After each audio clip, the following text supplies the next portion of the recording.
Warning: the following film contains content or materials that may not be suitable for all viewers. The following may also contain content or materials that may be for mature audiences only. Viewer discretion is advised. Welcome to Unspoken, Unknown, Untold. I am Keeper, the guardian of all things hidden. I hope you enjoy immersing yourself in tonight's most sweetest dreams or most tantalizing nightmares. The 12 Brothers by the Brothers Grimm. There were once on a time a king and a queen who lived happily together and had 12 children, but they were all boys. Then said the king to his wife, "If the 13th child which thou art about to bring into the world is a girl, the 12 boys shall die, in order that her possessions may be great, and that the kingdom may fall to her alone." He caused likewise 12 coffins to be made, which were already filled with shavings, and in each lay the little pillow for the dead, and he had them taken into a locked-up room, and then he gave the queen the key of it, and bade her not to speak of this to anyone. The mother, however, now sat and lamented all day long, until the youngest son, who was always with her, and whom she had named Benjamin, from the Bible, said to her, "Dear mother, why art thou so sad?" "Dearest child," she answered, "I may not tell thee." But he let her have no rest until she went and unlocked the room, and showed him the 12 coffins ready filled with shavings. Then she said, "My dearest Benjamin, thy father has had these coffins made for thee and for thy 11 brothers, for if I bring a little girl into the world, you are all to be killed and buried in them." And as she wept while she was saying this, the son comforted her and said, "Weep not, dear mother, we will save ourselves and go hence." But she said, "Go forth into the forest with thy 11 brothers, and let one sit constantly on the highest tree which can be found, and keep watch, looking towards the tower here in the castle. If I give birth to a little son, I will put up a white flag, and then you may venture to come back. But if I bear a daughter, I will hoist a red flag, and then fly hence as quickly as you are able, and may the good God protect you. And every night I will rise up and pray for you, in winter that you may be able to warm yourself at a fire, and in summer that you may not faint away in the heat." After she had blessed her sons, therefore, they went forth into the forest. They each kept watch in turn, and sat on the highest oak and looked towards the tower. When 11 days had passed and the turn came to Benjamin, he saw that a flag was being raised. It was, however, not the white, but the blood-red flag which announced that they were all to die. When the brothers heard that, they were very angry and said, "Are we all to suffer death for the sake of a girl? We swear that we will avenge ourselves. Wheresoever we find a girl, her red blood shall flow."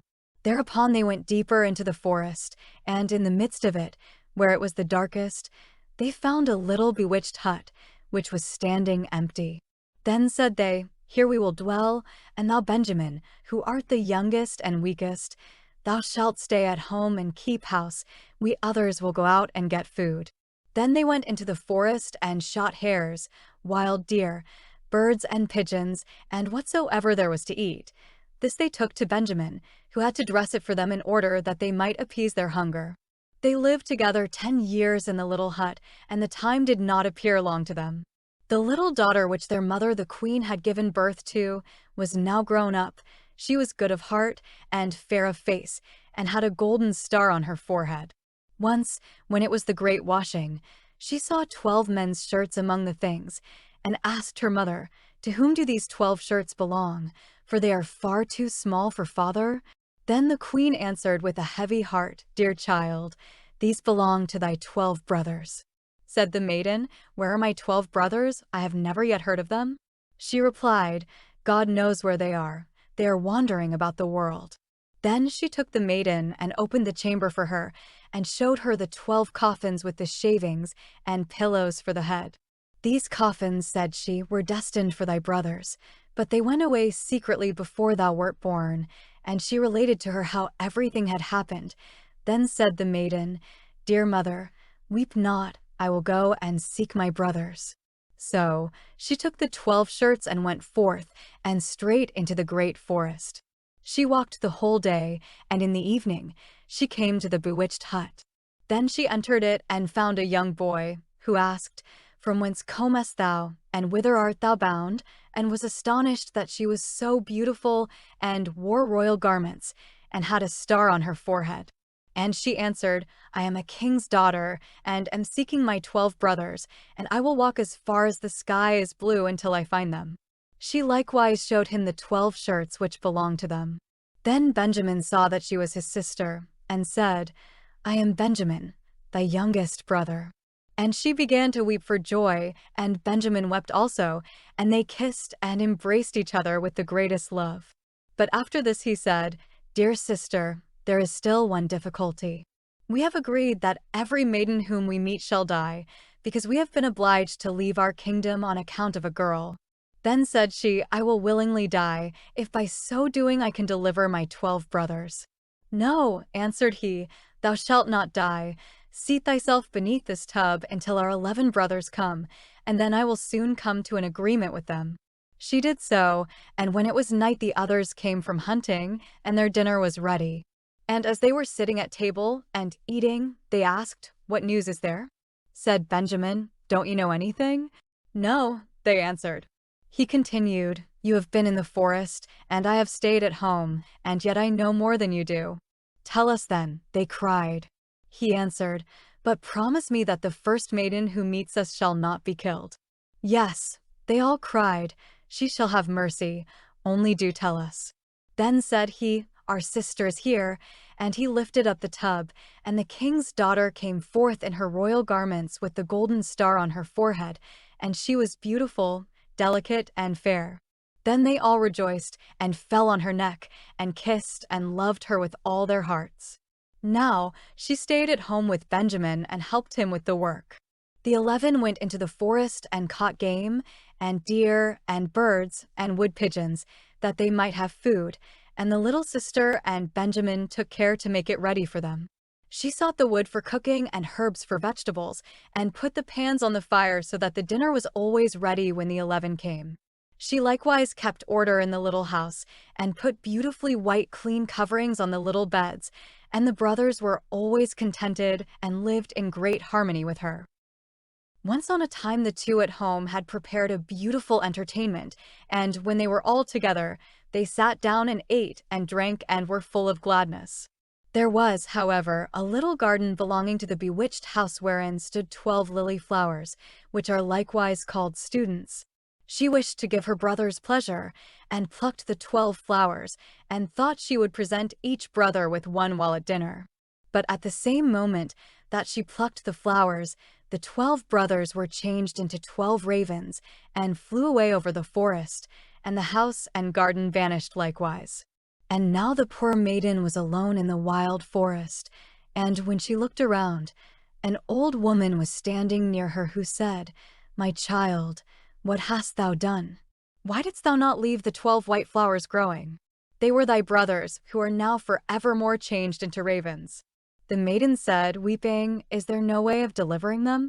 "No," said the woman, "there is but one in the whole world, and that is so hard that thou wilt not deliver them by it, for thou must be dumb for 7 years, and mayst not speak or laugh, and if thou speakest one single word, and only an hour of the 7 years is wanting, all is in vain, and thy brothers will be killed by the one word."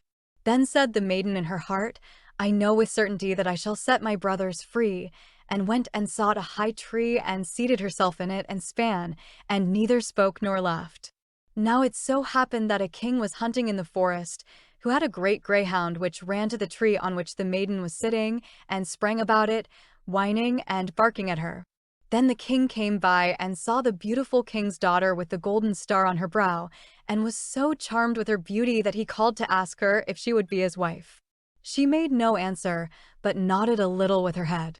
So he climbed up the tree himself, carried her down, placed her on his horse, and bore her home.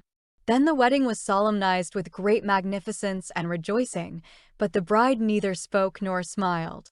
When they had lived happily together for a few years, the king's mother, who was a wicked woman, began to slander the young queen and said to the king, "This is a common beggar girl whom thou hast brought back with thee. Who knows what impious tricks she practices secretly? Even if she be dumb and not able to speak, she still might laugh for once, but those who do not laugh have bad consciences." At first the king would not believe it, but the old woman urged this so long and accused her of so many evil things that at last the king let himself be persuaded and sentenced her to death. And now a great fire was lighted in the courtyard in which she was to be burned, and the king stood above at the window and looked on with tearful eyes, because he still loved her so much. And when she was bound fast to the stake, and the fire was licking at her clothes with its red tongue, the last instant of the 7 years expired. Then a whirring sound was heard in the air, and 12 ravens came flying towards the place and sank downwards, and when they touched the earth, they were her 12 brothers, whom she had delivered.